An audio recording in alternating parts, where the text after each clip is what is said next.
নিত্য প্রয়োজনীয় জিনিসের মূল্য বৃদ্ধির কারণে নাবিশ্বাস বাংলাদেশের সাধারণ মানুষের। তো প্রিয় দর্শক, দৈনিক পূর্ব দিগান্ত অনলাইন প্ল্যাটফর্ম থেকে আমি সঞ্জিত কুমার দে। তো আমরা এখন আছি কামারপাড়ার যে পাইকারি যে বাজার, সেই বাজারে মূলত এই বাজারে আপনার তরি তরকারি থেকে শুরু করে পেঁয়াজ রসুন থেকে শুরু করে বিভিন্ন ধরনের মশলা পাইকারি রেটে বিক্রয়, এবং এগুলি উত্তরা সহ টঙ্গী উত্তরা সহ বিভিন্ন প্রান্তে এগুলো পৌঁছে যায়। তো আসুন আমরা এই আড়তে কথা বলি, সঙ্গে থাকুন।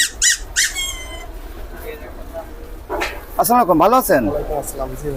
ভালো আছেন ভাই? আলহামদুলিল্লাহ। তো ভাই এখন পেঁয়াজ কত করে চলে? পেঁয়াজ আজকে 18 টাকা 20 টাকা।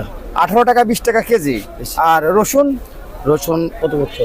30-32 কি কেজি মাত্র? মানে দেশিটা? মাত্র কৃষক শেষ, কৃষক কথাবার্তা নাই। আর যেটা ইম্পোর্টের ওটা বিদেশিটা? বর্তমান ইনপুট নাই। এই দেশি যে আমরা যা যেগুলো আছে সব বড়গুলো দেশি। দেখছি বাজারে, ওগুলো আপনার বিক্রি করছেন না বড়গুলো? সব দেশি, এগুলো বড় দেশি। তাহলে এখন এত সস্তা হয়ে গেছে?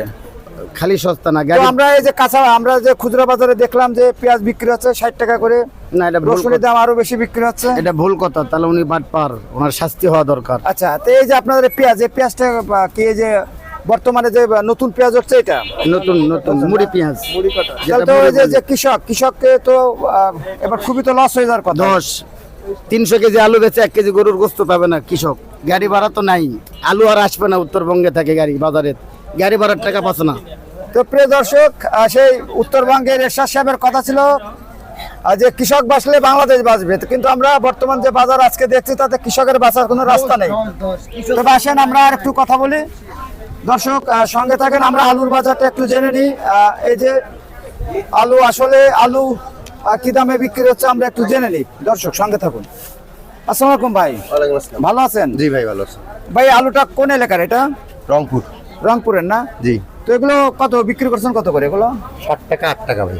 তো আমরা তো দেখলাম রংপুরের দিকে 2 টাকা কেজি আলু বিক্রি হচ্ছে, সেটা এখানে 60 টাকা 8 টাকা হয়ে যাচ্ছে। আর বাজারে দেখলাম আমরা 20 টাকা বিক্রি হয়ে যাচ্ছে।